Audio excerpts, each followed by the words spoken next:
Hello, everyone. I'm Mark. And I'm Rob. And today we're going to talk about another bizarre take on the WNBA Rookie of the Year award, this time by ESPN's Carolyn Peck, who's a former college coach. Welcome to Mark and Rob's Sports Showdown. If you haven't subscribed yet, please do so and hit that notification bell when you do, because it'll notify you of our next videos. Okay, Rob, so we have another take. Of course, it's by someone from ESPN. I know. What a shocker. What a shocker. Another black female. I'm not saying anything. I'm just pointing that out, just asking questions. And they don't seem to have any white analysts for the WNBA anymore. So Rebecca Lobo, by the way, if you don't know, is not really white. She is half Cuban and half English. Anyways, but I have not heard an opinion on the Rookie of the Year by her yet. But all the women on ESPN all seem to think that, guess who? Angel Reese should win.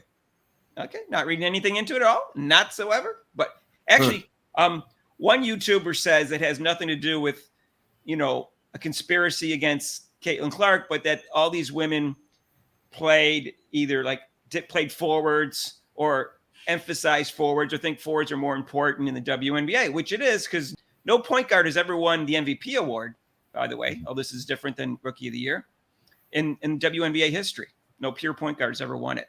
So they do value forwards and centers more in the WNBA. Now, for Rookie of the Year, it's different because it's a different criteria than MVP, as we've discussed in the past, because the record of the team is not as important, since they're not good enough to carry a team like an MVP candidate. So anyways, Carolyn Peck's take, no surprise, she went with, guess who? Angel Reese. And she said she looked at plus minus the net ratings. Just point out that Rob's not going to hit that. But I'm trying. It's just like, come on. Who knows? No one's ever used that criteria ever for Rookie of the Year. But of course, they got to come up with reasons. Yes, they've got blown out in some games, the Indiana Fever. That's true. Okay. But the record right now, because Chicago Sky lost last night, and today's July 8th.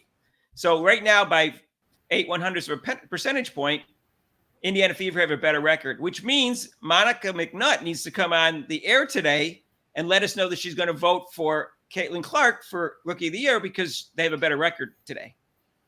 Right? Isn't that fair? Because that's what she based. That's how she based her. Yeah, that's right. That's how she based her scientific.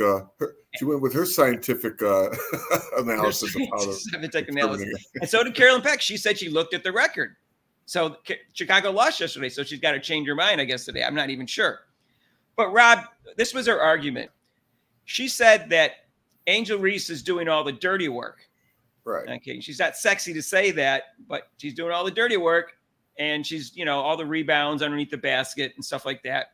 And she said that out in the perimeter, it's a little freer when you play out on the perimeter for Caitlin Clark. So she implied it's easier for her to play, even though she's, covered 94 feet on the court, and she gets double and triple teamed way more than Angel Reese. In fact, I would argue that Angel Reese almost never gets double teamed because of Camila Cardozo is on her team. Yeah. So, let's switch positions. Let's see if Clark was in the spot where Reese was 2 feet away from the baskets, her percentage would be higher. I'm pretty sure of scoring a basket than Reese would be. The shooting percentage, I'm sure it would go up.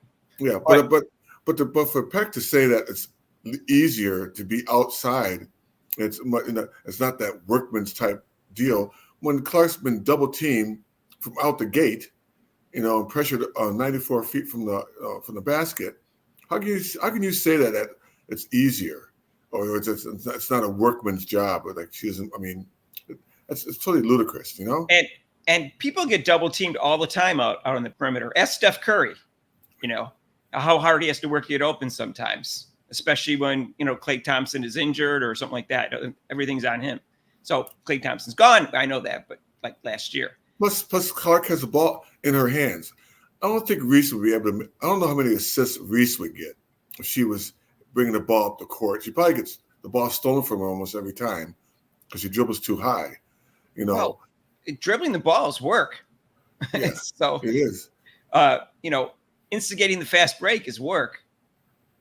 I mean, to catch the ball in the post, turn and shoot. That's not really that hard an effort. And plus, she misses most of her shots, so no wonder she gets like double with the rebounds. Right. Have her And come again, down and shoot a couple of 3-pointers. I don't see her coming up. Have her come off a screen, a pick, and shoot a mid-range jump shot. She hit one, I saw in one of the games, she hit a 3-pointer, and she hit a mid-range shot. But in general, she's not an outside shooter. Rob, and I pointed this out in another video, where it's easier to get the type of double-doubles that Angel Reese gets as opposed to Caitlin Clark. And I got some stats to back that up. So first of all, there's only been one triple-double by a rookie ever, and Caitlin Clark has it, and she almost had 2. There's only been 3 this year, and Caitlin Clark has 1. There has been 129 double-doubles that were points and rebounds, with points and assists this year, and Caitlin Clark has 5 of them. So it's 6.5 times easier to get points and rebounds, double-doubles, which is what Angel Reese gets. So just put that in perspective. You can't just count double-doubles. Because right. And you know why? Go ahead, Rob. So you know why? Because there's the shots up are like bricks. I mean, I have to say that a lot of brick shots out there in the WNBA. So it's very easy for just to come off and get the rebound. It's pretty easy to do. Well, rebounds are easier than assists, Rob. So if you look at the stats, defensive leaders if you look under rebounds, Angel Reese leads with 11.9. Okay, and then 5th place is 9.4. If you look under assists, the highest is 7.9. Caitlin Clark is right now in 2nd place with 7.4, and 5th place is 6.3. So you can see it's a lot easier to get rebounds and assists in the WNBA. It's also true in the NBA too, just for sake of consistency. So you can't really compare the double-doubles. The double-doubles that Angel Reese gets are easier. Dirty work or not dirty work, you know. Right. You don't get rewarded for the position you play. You get rewarded for whether or not you're a better player. And if you want to go that route, then we'll go that route right now. Because Caitlin Clark makes her teammates better 10 times more than Angel Reese. Right. Not just because she's a point guard, but because she's the best passer in the history of women's basketball, and she runs a fast break that the defense can't handle. She puts her teammates in position for easy shots because she draws so much attention to herself and runs a fast break where the defense can't get set. And that is more valuable than an offensive rebound on a missed shot of your own. Right, and she's one of the top rebounding guards. So I mean, you would think a guard wouldn't get that many rebounds, but she's doing well with rebounds. And once she gets that rebounds with her court vision, she looks up the court, and boom, she could see who to pass the ball to. You know, Rob, I saw one person argue. I don't know if it's true because I'd have to watch more film. Argue that the other teams are so scared of Caitlin Clark on the fast break that they're actually not going for an offensive rebound, but they're getting back on defense because they have to stop the fast break, which is a big advantage because now you're automatically conceding a rebound to the other team. And that's what somebody said. I read somewhere, I don't know if it was one of our commenters, somebody was saying, oh, well, one of our commenters says, oh, well, they're just letting her get the rebounds. What do you mean letting her get the rebounds? Well, I don't know if that's true, but even if it's true, they're not doing it to pad her stats. They're doing it so that it doesn't delay the fast break. So it's just smart basketball. Right. You know, I don't know. I would let her get the rebound too, and I'd start running down the court. That's what I would do. Otherwise, if the other person gets the rebound like Boston, now they have to pass it off. That half a second or that second would stop the fast break. Yeah, I mean, you notice that. I don't see too many offensive rebounds, too much. I mean, against them. Maybe, the Chicago game, yeah, there was some offensive rebounds. But, I mean, in general, they know once she gets the ball, they better get back on defense or there's going to be an easy basket. And you could say, oh, well, Angel Reese leads the league in rebounding. She does. But Caitlin Clark is second in assists. Is that really much of a difference that you're going to argue, okay, she should be rookie of the year because she leads one category and Caitlin Clark is second in the other? Caitlin Clark is in the top 20 in several categories, just so you know. But Mark, the scientific, you forgot the scientific one, the standings. Oh, I got that argument, Rob. 0.81 of a percentage. Indiana Fever's up on Chicago Sky. Oh. So I'm voting for Caitlin Clark. Me too. All right. So anyways, let us know. That high research. So anyways, one other thing about this topic, Rob. So some fans of Caitlin Clark thinks it's a big conspiracy by ESPN to try to influence the voters. And I guarantee you, some of the people that work for ESPN are voters. Now, we looked this up, and last year there were 60 voters. All the votes went to Aaliyah Boston. I don't think it's going to happen this year. So it could actually be a tie. It's harder for it to be a tie because it's 3 points for first. 5 points for first, 3 for second, and 1 for third. So once you start doing that, the chances of a tie are really slim. But that's the number of voters going on. And I bet you of those 60 voters, some of them work at ESPN, and none of them are going to vote for Caitlin Clark for first place. I guarantee. What does Charles Barkley say? I guarantee it. And how come we only hear from them? How come we never hear from Jay Billis? Okay. How come we never hear from a white guy, Rob? How are they keeping the white man down on? Because he gives his analysis. He watches the WNBA because he gave the analysis when Jay Williams talked about Caitlin Clark not being great because she doesn't have a chip. He pulled back on that and said it's not even close. And now he does more college basketball than pro, but I guarantee he watches. Why don't we get his opinion on there? What do you white guys Let's hear a white guy's opinion. What do you white guys know about basketball, Mark? And he's got a law degree too, by the way. He's a smart guy. Mark, stick to golf. Stick to your golf. You don't know anything about this basketball. What are you talking about? Jeez. But also, they should have. It seems like they're going, like you said, overly woke. It's not only just women who are deciding. Or I watched it last night. The game was the 3 people that were doing the game last night with the Aces and the Wings. It was all white, and they were black, all black ladies, black women. Right. So I'm like, it's like almost like if you input a male, no matter what color they were, you're like, hey, wait a minute, what's he doing there? Yeah, I'm just disappointed in ESPN. I just want to see one black female say Caitlin Clark for Rookie of the Year. Just one of them say that to indicate to me it's something race doesn't have anything to do with it. Because right now, I don't know what conclusion to draw when every one of the black females seems to be an Angel Reese fan over Caitlin Clark. And if you ask me, Caitlin Clark should be the favorite and should win and is better than her for the reasons I've already given. And she's also the odds-on favorite for Las Vegas. And Las Vegas knows that there's media members that want to vote for Angel Reese. Right. I'm not saying it's because of race. I'm just pointing things out, Rob. I think if there was one, Mark, she would be not to coin a phrase, blackballed. If she did, she wouldn't be very popular. They take away her black card. Rob, can I use your line? The mean girls out there don't want to vote for Caitlin Clark. Yeah, you can use that one. Yes, I stole Rob's line. Okay, stop it. Okay, I just want him to be objective. That's all. Yeah. Because I'm telling you, I don't care what race either one of them are. If you've watched my videos, and we put out hundreds of videos, I've given you no indication whatsoever that I root for Caitlin Clark because she's white. All my favorite players before this in the WNBA were black, or didn't play in the WNBA, like Cheryl Miller, Candace Parker, and Maya Moore.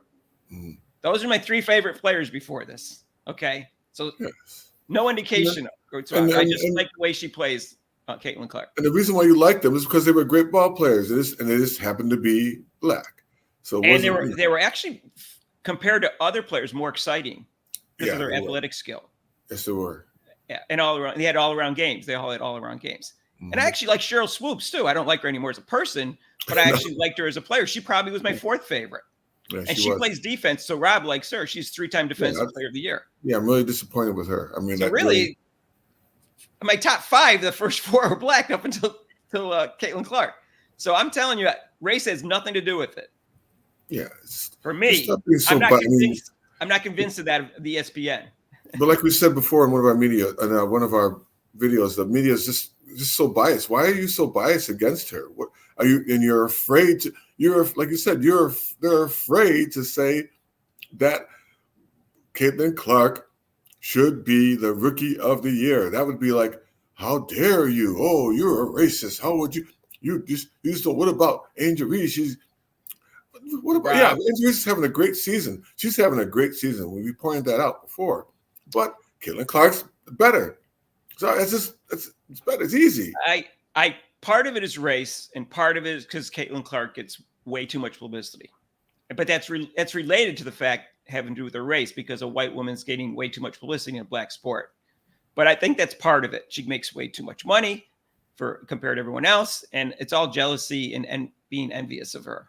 So, but it's related to race. But now they're starting to make money. Now they're starting to make money. I see the commercial. I've seen commercials during the games. I'm like, oh, okay. Caitlin Clark's not in this commercial. So right. I mean, it's just again, like we've been harping on all season. It's to their advantage to let this thing go, to let all that hate and stuff go. I mean, so one YouTuber is claiming, no, this is not a big conspiracy. It's no indication it has anything to do with race. He's just saying that the WNBA always values the post players. I'm not convinced that's the only thing that's going on here. No. I'm not saying that's not a valid theory. It is. I think that's part of it. But I think there's more to it than that, because that's more important for an argument for the MVP voting, as I pointed out before, not for the Rookie of the Year. Mm-hmm. So let me know what you think. If ESPN has something against Caitlin Clark, if they do, is some of it's because of race? Maybe they're sympathetic to the black females in the league who has not gotten enough publicity in their lifetime, not gotten enough credit. I'm just asking. I'm just asking questions, Rob. You know what? I try to be race neutral, but ESPN is not, in my opinion. No, they are not. They definitely are not. And and like I said, I don't have a problem with wokeness. I have a lot of problem with over wokeness, which is really what's going on here. Mm-hmm. So, all right, let us know what you think. I really want to hear your opinions on this. Yeah, I want to know, because this is a trend, and I'd like to hear Rebecca Lobo's opinions, because she's kind of neutral race wise, but she hasn't said anything. She has said complimentary things about Caitlin Clark. In fact, if you saw what she said before she entered the league, she said that her skills translate easily. So let us know what your opinion is. And if you haven't subscribed yet, what are you waiting for? Hit the subscribe button and hit the notification bell when you do. If you like this video, hit like. And guess what, Rob? We got a live show tonight. Yes. Tonight. This is what, July 8th? Yes, I guess it's July 8th. And Rob's going to be there, so it's going to be the best live show ever. 2 hours. And we're going to talk about whatever you want to talk about. Hopefully you want to talk about basketball and football, because that's what our channel is mainly about, or the Olympics, because that's really close. It's getting there. It's Eastern time, every major holiday, except for the 2 weeks during the Olympics, because we're going to be doing live shows 2 to 5 Eastern time again, because that's Paris prime time, and that's when the marquee events are. Okay, so we'll see you in the next video. All right, peace out.